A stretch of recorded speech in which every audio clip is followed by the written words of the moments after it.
Hi, my name is Trent Lawton, and I'm doing my final reflective video presentation for Seminar in Health and PE. So in Module 1, talked about concerns related to engaging in physical activity and risky behaviors. And this module talked about how youth sport participation and how it impacts our self-esteem and how it affects our risky behaviors like alcohol consumption, substance abuse, mental health, how it impacts our school and risky behaviors outside of education. So the benefits of teaching the 5 components of fitness early is to get the students thinking about fitness and health early to make healthier decisions later on. And then making sure students are taught those health risks like mental health, sexual behavior, substance abuse, violence victimization strategies so that they know how to stay safe, stay healthy, and how they can respond to things like peer pressure if they're in a risky behavior scenario, how they can respond and what it looks like and how to prevent it. In Module 2, is the developmentally appropriate practices for motivating engagement in physical activity and self-care. So just talking more about physical activity in their everyday life. So in this module, it talks about how much of an impact teachers have on students on the way they behave. That could be positive or negative, but we want to encourage positive behavior and create a positive learning environment, especially a safe learning environment where students can feel comfortable and be themselves and try new things without feeling down or feel like they're going to be judged. So make sure students know if they're having fun and if they're interested in the topic, how, and then the impacts of peer influence and as well as teacher influence, and then giving the students choice. It's very important so that they can engage to their fullest potential. And then making sure that we review content, preview content, so that students understand the relevance of the topic so that they are always know the why to why we are teaching this, why are we learning this, and then giving them a chance to self-reflect at the end of class. So especially self-reflect on yourself as a teacher too, and just ask what went well. I think that was a really awesome strategy.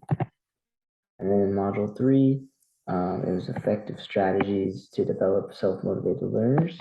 And in this module, they talked about PRAISE acronym, which was perceived competence, which is how someone feels if they like their self-confidence. So how they feel if they have the attributes that they need to succeed. If they don't, how do they perceive that? Is it negative? Is it positive? Are they saying can't or are they saying not yet?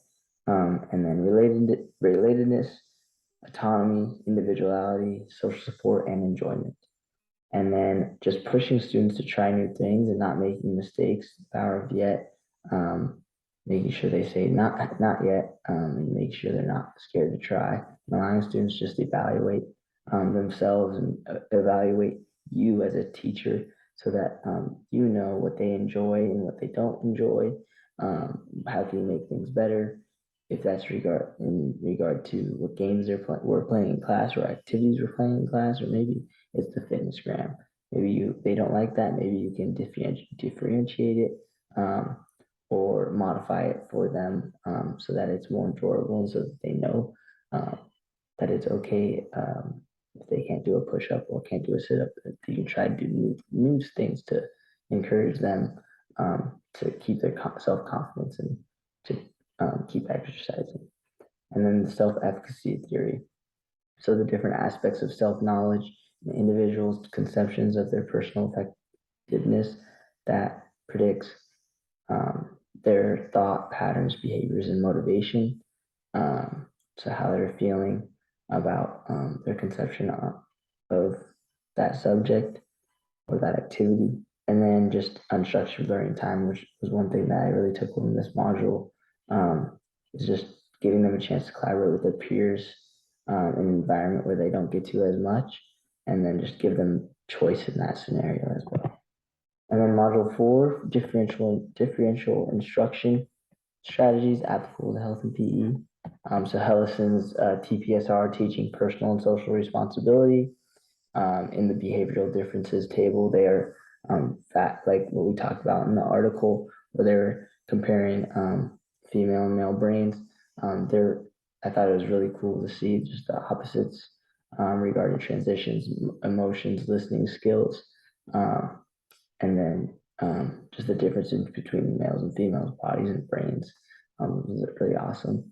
And then instruction, adding more strategies and stories into my lessons, and then asking and then using questioning strategies to spark interest, spark thinking, and then making sure that they know the why and the relevance to the lessons, and making sure they know that from my experience that physical education is very important to them. And then using 21st century skills and being able to apply these in the classroom so that students have a proper learning environment where they can learn and grow. Module 5 was planning and instructional risk management and health issues considerations. So just establishing clear rules, expectations, procedures, and routines, and create a familiar environment for students so that they have smooth transitions, minimal problems in class, risk and behaviors, and being able to maximize engagement, maximize your time, the attention and positivity in your classroom. Just overall having a safe environment that students can come and have fun. And then just different risk management strategies, such as releasing kids individually, having that good middle, beginning, end to each lesson, that are clear and have students engaged fully. I always say they have their PE brains on, so making sure they're always having their PE brains on, they're not off thinking about lunch. And then equipment protocols and specific routines for every little aspects in your classroom. So just moving slow to go fast. That first 2 weeks, getting them in that routine over and over and over again, the first month sometimes, so that they know exactly what to expect when they walk in the classroom. So right now I've changed a little bit of things in my classroom and gotten them making sure I plan just for the worst, like what could go wrong and what could go really well, and then change that as I see the lessons as a first year teacher. So beginning of class, they walk in, music's on, they go straight into walk and talk. They shouldn't be running, they shouldn't be skipping, they shouldn't be holding hands. They should just be walking and talking with your friends. If you need to go get a drink of water, that's their time to go get a drink of water. If they need to go to the bathroom, that's their time to go to the bathroom. After that first 3 to 4 minutes, the class is over. Everyone walks their squad spots and sits down, and then we get into the lesson of the day. I think that's a really good entry task just to get them moving, get their jitters out a little bit. And then once they sit down, they have um, 5 ways, the 5 things you need to be doing in your squad spot, which is good sitting, good listening, um, good listenings, lips closed, PE brains on, and uh, good sitting, good listening, PE brains on, and hands in your lap. All right. And module 6 is current topics in health and PE. And so this was just talking about the importance of social and emotional learning, which is very important. I'm very grateful to have a specialist time for that specific curriculum, because it ties into everywhere, every classroom, every specialist. This curriculum goes transitioned into every classroom or any space they are in. So I think it's really good to have those problem solving skills. They're going to need problem solving skills in PE, and I think ways to incorporate that into health and PE would be awesome. And then how important physical education is to a student's education. If it needs to be funded properly, we need to be given more resources, correct resources, so that students can live healthy and active lives for their whole life. And then uses of technology in classrooms will be more manageable and accessible in physical education spaces. I would love a smart TV so that the kids can interact with it. I saw a video of a wall in someone's PE where it was all interactive. They could throw balls at it and it would pop the bubble, stuff like that. It's very cool.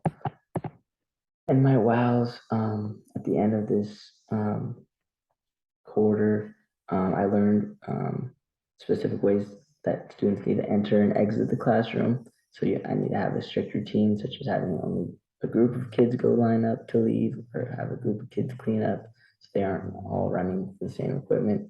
This would fall under equipment protocols, and then apply the WWW, what went well at the end of class, for a self-reflection piece. I always love self-reflection so that I can know what they're struggling with in their minds, because I don't know what they're always thinking. And then just to spark discussion with the students is always awesome. And then implement a way to increase physical activity besides recess and PE. So if that's the walk to school Wednesday, or ride your bike to school Wednesday, or a fitness ride or fitness breaks that I can incorporate in classrooms for teachers would be awesome. And then the influence that the self-care module topics I had was, I want every student to leave my classroom feeling confident, proud, and with a smile on their face. And I want to incorporate sayings for students to feel accomplished every day and to build their self-confidence and to encourage others and encourage kindness is really important, and increase self-efficacy, because students haven't been in a social environment in 2 years, and being with each other, they don't quite know how to socialize and how to bring people up and encourage and be kind all the time and keep their hands and feet to themselves. So I think that's really important. And then the last thing was, I want to connect with parents, students, and the community, because I realized how important that is. I got a lot of good ideas from Module 6 with that 6-step plan. That was actually from 514, but connecting with parents and community is really important to me. It's something that I want to incorporate in my everyday education. Thanks for listening, and thanks for a great quarter.